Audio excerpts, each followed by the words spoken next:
There is nothing new in the world of sales except for the history you do not know. Welcome to the Sales History Podcast, bringing the brilliant and sometimes strange minds, methods, and ideas from the sales profession's past with applications to today. Here is your host, best-selling author of The Transparency Sale and The Transparent Sales Leader, keynote speaker, trainer, and nerd, Todd Caponi. Welcome back to the Sales History Podcast. It is good to be back. I have so many things to share with you. There's just so much goodness that I've been able to collect over the last few months. My sales history library / pseudo museum is growing by the day. And today I wanted to start with a concept called the Salesman's Creed. And what do I mean by that? Well, think about the late 1800s. You had an era where there was a shift going on in the sales profession. A shift from what was historically the bagmen or drummers era, where it was manufacturers reps that were out on the road selling goods for manufacturers and really without a care in the world. And the primary approach that they would take is drink a lot, tell a lot of jokes, slap a lot of backs, and sell and get out. And as the progressive era of the Industrial Revolution really took hold, you had now had an era where corporations were hiring their own salespeople. They were training their own salespeople. They were paying them variable compensation. They were giving them dedicated territories. And along with it, the reason they were doing that is because reputation mattered. Creating relationships where customers not only bought, but they stayed and they bought more, and they were willing to share the good news of their experience with you became more and more important. And as a result, the entire perception of sales needed to change. There were a number of individuals out there that were really pressing for this change, and you've heard me talk about it in previous issues and episodes, but people like Arthur Sheldon and Worthington Holman were really leaders in this new way of philosophizing around what sales should be. Those were the true sales philosophers. Then there was people like John Patterson that were actually putting it into action with companies like NCR Corporation. And there were others like Burroughs Adding Machine that were doing a lot to bring up the sales profession and create this new trust and admiration for it. Now, when I talk of the Salesman's Creed, suddenly this concept of these creeds were showing up everywhere in my readings, especially starting in 1905. But you had these philosophers that were saying, hey, listen, for us to be able to uplift this profession, we need salespeople to basically sign off on a creed as to how they are going to act in their profession. And so 1905 is when I found the first couple.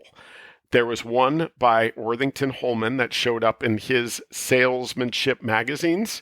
And then there was another one I managed to get my hands on, and it's an original from 1905 from another guy named Edwin Osgood Grover. And so I'm going to read you both. I'd love for you to just listen in and hear what these creeds were, but we're then going to go into how individual industries and individual organizations were developing and sharing their own creeds. Here's the one from Worthington C. Holman. 1905 was the first time it appeared. The Salesman's Creed. To respect my profession, my company, and myself. To be honest and fair with my company, as I expect my company to be honest and fair with me. To think of it with loyalty, speak of it with praise, and act always as a trustworthy custodian of its good name. To be a man whose word carries weight at my home office, to be a booster, not a knocker, a pusher, not a kicker, a motor, not a clog. To base my expectations of reward on a solid foundation of service rendered, to be willing to pay the price of success in honest effort, to look upon my work as opportunity, to be seized with joy and made the most of, and not as painful drudgery to be reluctantly endured. To remember that success lies within myself, in my own brain, my own ambition, my own courage and determination, to expect difficulties and force my way through them, to turn hard experience into capital for future struggles, to believe in my proposition heart and soul, to carry an air of optimism into the presence of possible customers, to dispel ill temper with cheerfulness, kill doubts with strong convictions, and reduce active friction with an agreeable personality, to make a study of my business or line, to know my profession in every detail from the ground up, to mix brains with my efforts and use system and method in my work, to find time to do everything needful by never letting time find me doing nothing, to hoard days as a miser hoards dollars, to make every hour bring me dividends and commissions, increased knowledge, or healthful recreation, to keep my future unmortgaged with debt, to save money as well as earn it, to cut out expensive amusements until I can afford them, to steer clear of dissipation and guard my health of body and peace of mind as my precious stock in trade. Finally, to take a good grip on the joy of life, to play the game like a gentleman, to fight against nothing so hard as my own weaknesses, and to endeavor to grow as a salesman, as a man with the passage of every day of time. This is my creed. That was the one by Worthington C. Holman in 1905 that appeared to have started it all. But in that same year, like I said, Edwin Osgood Grover also came up with something called the Salesman's Creed, and he copyrighted it. This one's shorter, so here it is. I believe in the goods I am selling, in the firm I am working for, and in my ability to get results. I believe in working, not waiting, in laughing, not weeping, in boosting, not knocking, and in the pleasure of selling goods. I believe that a man gets what he goes after, that one order today is worth 2 orders tomorrow, and that no man is down and out until he has lost faith in himself. I believe in today and the work I am doing, in tomorrow in the work I hope to do, and in the sure reward which the future holds. I believe in courtesy, in kindness, in generosity, in good cheer, in friendship, and honest competition. I believe there is an order somewhere for every man ready to take one. I believe I am ready right now. That one is Edwin Osgood Grover from 1905. Now, here's the funny thing. As I read further and I kept digging into these, in 1914, someone named J.R. McCleskey wrote, or at least was getting credit for, the need for a salesman's creed in multiple articles, including articles called The Salesman's Creed. In it, the guy had the audacity to write, well, for the lack of a better name, we will call it the Salesman's Creed. And then he wrote word for word what Grover had written just before, stopping after the second to last sentence, ending with the word competition. And for years, in multiple articles, McCleskey was getting credit for this creed in a number of books and magazines. Again, exactly the same as Edwin Osgood Grover's, word for word. It literally made me upset. I was like, I got to tell somebody, and gosh, these guys have probably been gone for 100 years. Now, McCleskey aside, what I also found as I was doing my digging is that there was a number of industries that were embracing creeds, and there was also a number of organizations that not only wrote their own salesman's creed, but were using it from a direct mail perspective. Studebaker, which was a big automotive car brand back then, and the Studebaker car, they came up with one, and they used it as direct mail marketing. In 1914, the creed showed up in Motor World magazine, their May 12th edition, and in it, they talked about the fact that multiple sales came from just mailing the creed.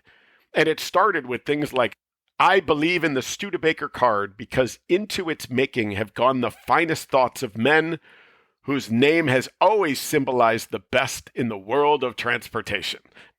And then it goes on to say a lot of similar things that you had heard in Holman's version or Grover's version. But that was one from Studebaker. It wasn't just companies that were adopting a salesman's creed. I found an article in something called Boot and Shoe Recorder magazine from February 20th of 1907, and it talked about a whole city having a salesman's creed. It was to the St. Louis salesman, and they had the St. Louis salesman's creed. Now, a lot in it sounds exactly word for word what Edwin Osgood Grover says, almost exactly. However, there are some additions to it, just talking about this embracing of the brand that I represent and embracing this idea that I believe that the interests of St. Louis rests with the traveling men, and upon us and upon our class, the responsibility is taken and will be carried out to the glory of the city of St. Louis. So many of these things, there's countless number of them, but what I've also found is I kind of see a revitalization of this concept happening right now. Back then, again, these salesman's creed were an attempt to really start to embrace this idea that the future of sales required consistent execution based on a bed of honesty and doing right by customers. Now, today, it almost feels as though there's a number of groups that are thinking the same way. I have talked to a group coming out of Harvard University. There's a professor there that is creating a trust project, and out of it, they're hoping to publish what is essentially a white paper on what the salesman's creed needs to be in today's era. But Marcus Cauchi over in the UK is doing something very similar. Alex McNaughton is doing a similar project and thinking in a similar way over in New Zealand. So we're seeing this in the US, we're seeing this in Europe, we're seeing this out of New Zealand.